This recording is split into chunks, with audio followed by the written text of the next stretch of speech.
roll through it? Yeah. Welcome to another MOTUfigures.com video spotlight. Hey guys, we're finishing up our Go Green weekend here. We were going to do this last night, but the camera ran out of charge.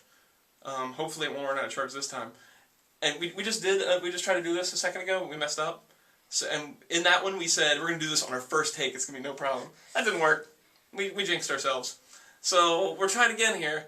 It doesn't seem like we're ever going to get through on the first take. We just always mess up. We should do like a bloopers video at one point. Yeah. Like all the mess ups. That'd be funny. So we're doing it this morning. We're doing the goddess this morning. And I'm going to give you a little backstory on the goddess character in case you don't know where this comes from. So you may get bored here. Don Glut, who wrote the original 4 mini-comics, he's presented the line by Mattel. This is how Don Glut tells the story. Well, I'm paraphrasing. It's not exactly how he tells the story. He's presented the line from Mattel, and he starts to write the stories, but he includes a woman, and a female character in the stories, and he tells Mattel, you know, I have to have a female character in the stories, so these kind of don't work, it needs to have a female character. And they were a little upset at first because they had no female character in the line, and so he presented it as, well, you can do just like the male characters and do one body that can be reused for multiple female characters. So we have the character, which she's actually called the sorceress in this book, of the goddess, who's a green version of Teela, who kind of presents He-Man with his weaponry and unlocks a secrets, a Grayskull type thing for him or whatever. So, yeah, so that's why this character looks exactly like Teela, and why she's kind of introduced here to kind of show Mattel that you can use this body for multiple characters. And of course we did see that in the vintage line, in that the Teela and the Evil Lyn both share the same body, which is new heads. So there is where the character comes from. I have a question about the goddess. Was she in the vintage line? No, she was not. Huh. So she's introduced in this comic. She's green in this comic. And then the DC comic. Then the DC comics come out, and she looks just like Teela, but with like that, you know, that crown, that bald cap thing going on with the snake armor. But she's now like no longer green. She looks almost exactly like Teela, but now she's called the goddess, which gets even more confusing. And then Filmation comes along, and then switches back to being the sorceress, but she's now bird themed. It's very confusing. It's very confusing. It's confusing for me right now. It makes your brain hurt. But this was a prime candidate for doing the quarterly variant thing, in that it doesn't require really any new tooling at all, other than I think an accessory, which I think I have down here. What's the quarterly variant? Oh, well, that when they were like we talked about Zodak 2000X. Yeah. The line was starting to pick up steam and doing well, and Mattel was kind of testing the waters to see if we could handle 2 a month. So it was. They put out those quarterly variants, which were figures that didn't require a lot of new tooling, but that were kind of maybe fan-demanded characters. And the Green Goddess, or just the Goddess, whatever you want to call her, she was a cult classic, sort of cult favorite character from appearing in that one mini-comic.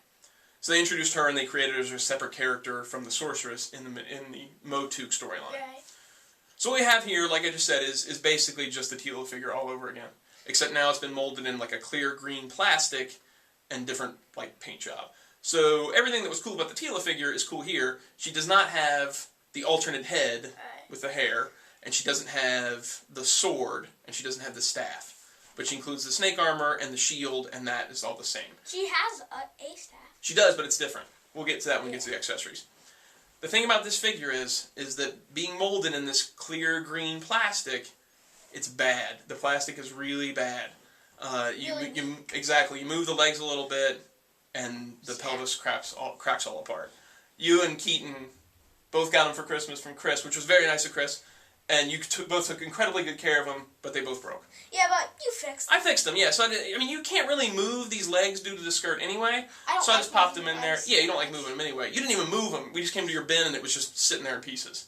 And same with Keaton's. We checked in the bin, and his was sitting there in pieces. But I just glued them all back together again, and since this skirt thing interferes with it anyway, not a huge deal. But at the same time, it is a huge deal in that it shouldn't have happened. They used a really cheap, brittle plastic for the pelvis, and it just shatters. So if your goddess is not shattered yet, mine has not, because I've just had it sitting on a stand. Not the stands like the Grayskull stands where you plug them in, but actually like a doll stand that clips around the waist to kind of keep any pressure off that pelvis. Make sure you're really careful with this figure. I actually have another one carded, just in case something ever happens. Another one cart? I have one packaged still. Because that's the only figure I've kept a spare of packaged away because I'm afraid that one day... Well, Kim bought some from you. Kim bought a couple. He bought your $1. Yeah, but I bought those just because, for you guys. This one I actually bought to keep, right. the spare. Because I'm so afraid that one day I'm going to come downstairs and her body will just be kind of floating on a stand and her legs will be sitting down below her. And that would be heartbreaking for me. So, yes. Be careful with your goddess figure.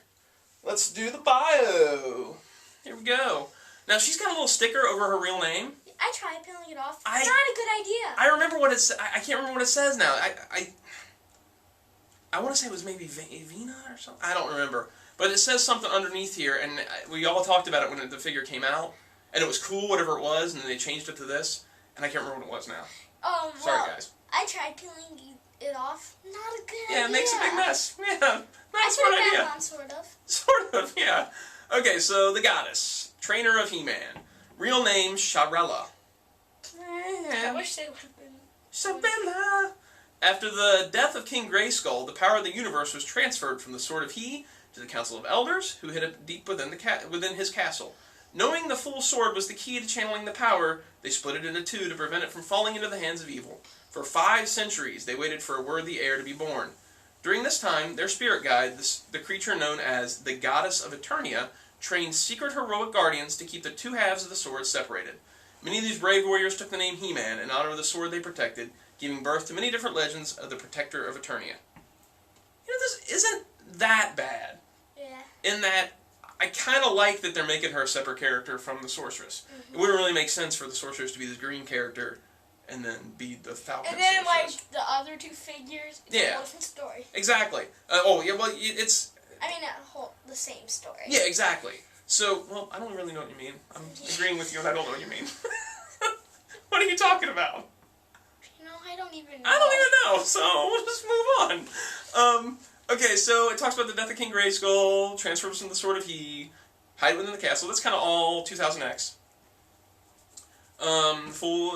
They made it 5 centuries between King Grayskull and He-Man, which is good.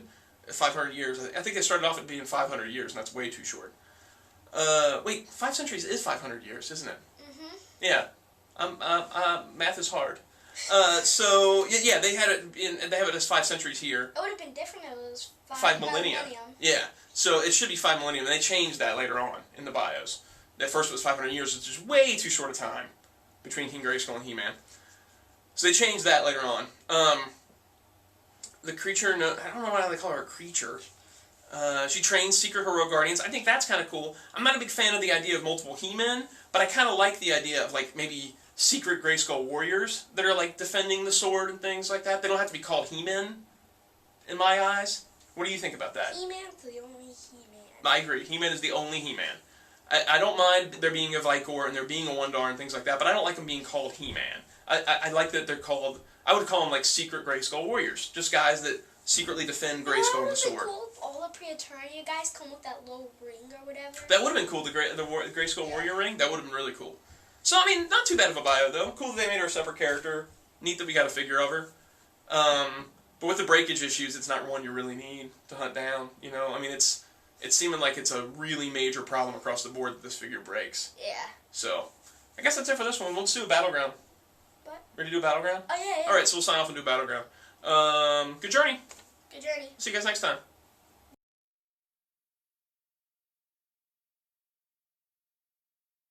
I'll just put like an oops, we forgot something before we do this. Does that sound good? Yeah. Oh, hey. So yeah, we forgot something. We didn't talk about the accessories at all, which we're weird. So she comes with a shield, which is the same as the Tila. When I first saw it, I thought that was a different little thing that clips onto the arm. It's a little different than Tila's. I think it's the same, right? The little thing that makes it clip onto her arm is a little bit wider, I think. No, I think it's the same. Oh. I'm pretty sure it's the same. I don't think I would have done a new one for that. Then she comes with this new staff, which is really cool. This spear thing, and it looks kind of like the one that there's like a Filmation commercial thing where Tila is Filmation did this commercial for the Master Universe line. Yeah. Before they actually did the cartoon, and there's a scene where Tila throws this spear across and it lands and He-Man falls in the pit and then he grabs a hold of this and then he pulls himself back up and it looks like this. does. Yeah, which is cool. So still Tila weapons. Kind of, yeah, you can kind of stick with the blonde Tila. And then she also comes with armor to give your He-Man. You've got the axe, the shield, and his armor. The second I got that armor, I popped off the the DC comic one, and then just put that one right. Yeah, it looks really cool. More Filmation. Yeah, and it is like a slightly different shade even than the regular He-Man release. So this is cool, and it was packaged in the package so that it looked like the panel from the mini comic, where it's watch out, I'm making a mess. Watch out now. Oh, there's that cape I talked about in the College Skeletor head. Cool. Yeah, it's cool. So she's packaged with it in the back, kind of like this scene, which you can't really make it out on this little camera, but it's packaged so that it looks like it's kind of hanging in that formation, which is cool. A nice little touch from the packaging. So yeah, sorry we forgot about that.